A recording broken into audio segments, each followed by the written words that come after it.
Di pasar perkulingan, banyak sekali beberapa PC builder maupun entusias ya memilih sebuah cooler ya rata-rata water cooling wae, mengko luwih adem. Iya, memang sih adem, tapi itu tergantung spesifikasinya untuk beberapa spek water cooling dan sesuaikan juga dengan CPU kalian. Dan beberapa branding berlomba-lomba untuk bikin water cooling yang menggunakan LCD ataupun display.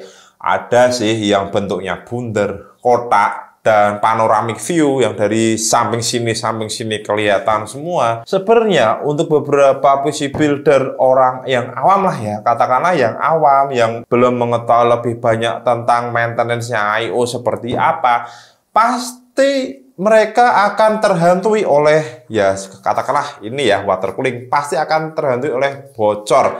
Dari bocornya water block ataupun bocornya dari ini, tubnya ini. Ya kalau tubnya bagus, kalau tubnya jelek biasanya bisa patah. Karena untuk water cooling yang dari generasi awal, kebanyakan tubnya ini menggunakan model plastik. Akan tetapi untuk branding pasti mereka sudah merevisi menggunakan tub-tub yang bagus ya, braided, dan tub-tub yang model kayak ini ya. Ini tubnya tuh bagus. Ini katakanlah merek itu dia sudah menggunakan braided, tapi ini merupakan salah satu water cooling lawas. Dan sebenarnya water cooling yang saya pegang ini adalah salah satu servisan punya user yang sebelumnya sudah saya infokan bahwa kalau misal memperbaiki water cooling ini cost-nya banyak. Karena apa? Yang bocor itu nggak hanya cuman seal water block-nya saja untuk kasusnya water cooling yang saya pegang ini. Karena yang bocor adalah ini seal-nya water block dan seal-nya dari fitting tersebut. Karena ini tuh fittingnya, seal-nya ada 2, jadi in-nya 2, out-nya 2, berarti 4, belum lagi seal-nya water block.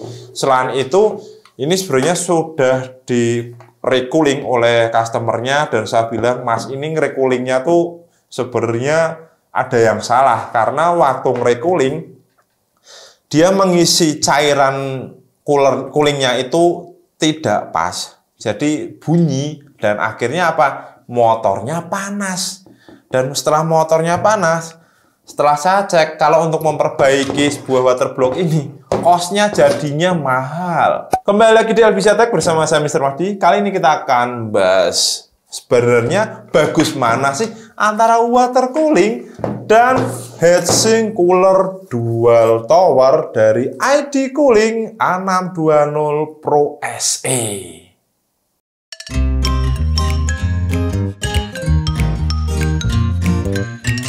Sebenarnya banyak sih dari cooler-cooler tower dual fan yang menggunakan 6 heat pipes. Dan sebenarnya ID Cooling juga sebelumnya sudah mengeluarkan seri A620 ini.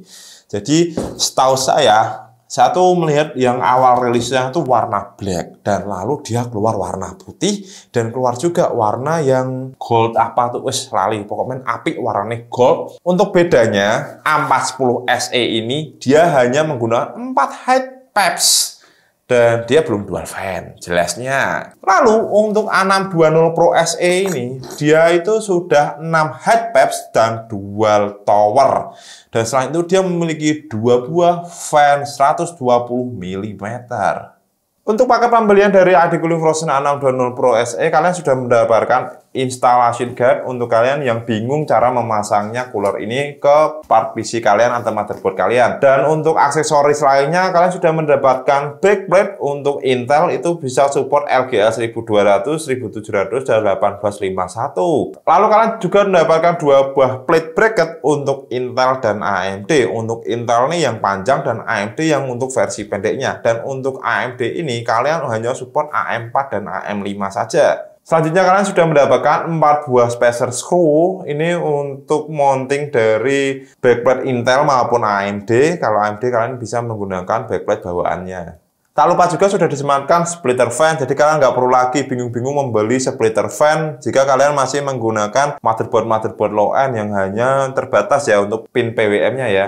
Aksesoris pembelian lainnya sudah termasuk 3 pasang fan clip, jadi kalian bisa memasang 3 buah fan dari depan, tengah maupun belakang. Ini cukup menarik sekali sih jika kalian memasangnya tuh menjadikannya performance karena menggunakan 3 buah fan. Yang terakhir kalian mendapatkan thermal paste Frost X35. Frost X35 ini menurut saya cukup rekomendasi sekali karena untuk thermal conductivity-nya cukup tinggi di kelasnya. Untuk bagian atas, A620 Pro SE ditutup oleh sebuah cover berbahan plastik dan menggunakan warna hitam doff bertuliskan Frozen dan terdapat beberapa corak garis. Heatsink fin-nya ini menggunakan bahan aluminium dan yang sudah dibalut oleh nikel berwarna chrome dan shiny. Dia menggunakan teknologi soldering teknologi dan tidak menggunakan teknologi Hedirotos. Memiliki 6 buah headpipes dengan diameter 6 mm dan berbahan dasar chopper atau tembaga yang dibalut oleh nikel. Fan dari ID Cooling A620 Pro SE ini sebenarnya mirip sekali dengan ID Cooling IO water coolingnya, yaitu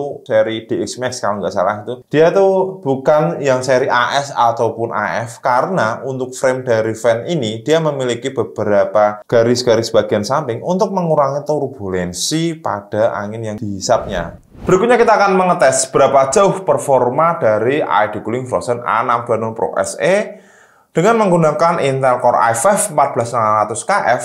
Untuk perbandingannya antara overclock 5,5 GHz dan default out the box dan menggunakan OpenTDP. Kita menggunakan Pola X. Wah, ini untuk thermal paste-nya sebenarnya sedikit agak lebih keras dari X25. Kita menggunakan Pola X karena X itu lebih baik daripada menggunakan pola titik. Katanya sih begitu. Cuma sepengalaman saya lebih bagus menggunakan pola rata.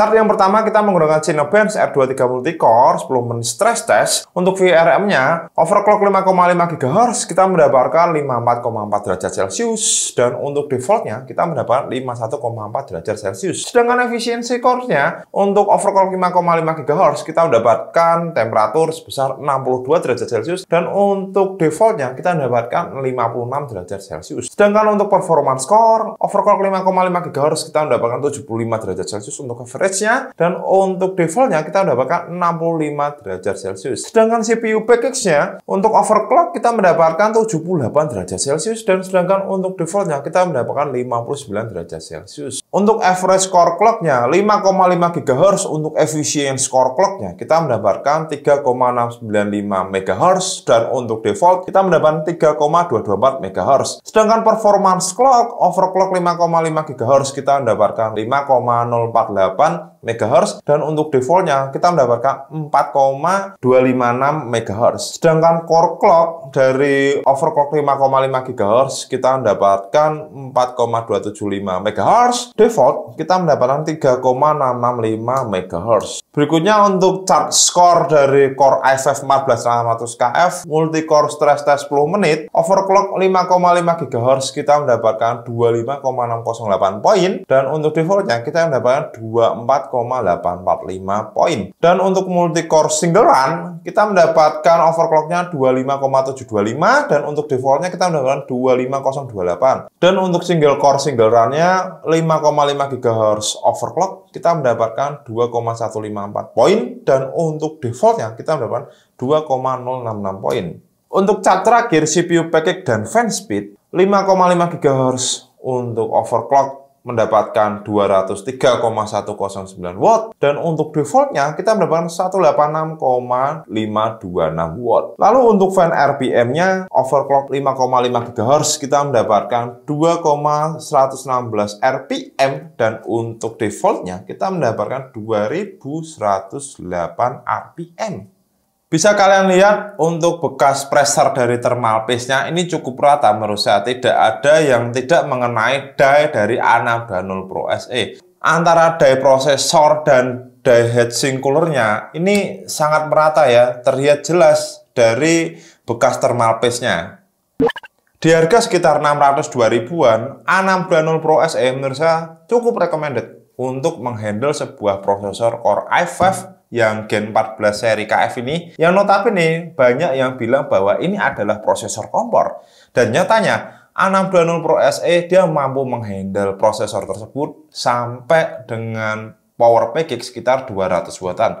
Dan ID Cooling pun mengklaim bahwa A620 Pro SE ini dia mampu sampai 260 watt. Mungkin menggunakan sekelas Core i9 yang Gen 14 seri KF pun ataukah ini masih mampu sekali sih. Kalian bisa melihat beberapa produk AD Cooling di www.adcooling.com. Itu banyak sekali sih, ada cooler, ada thermal paste, ada fan.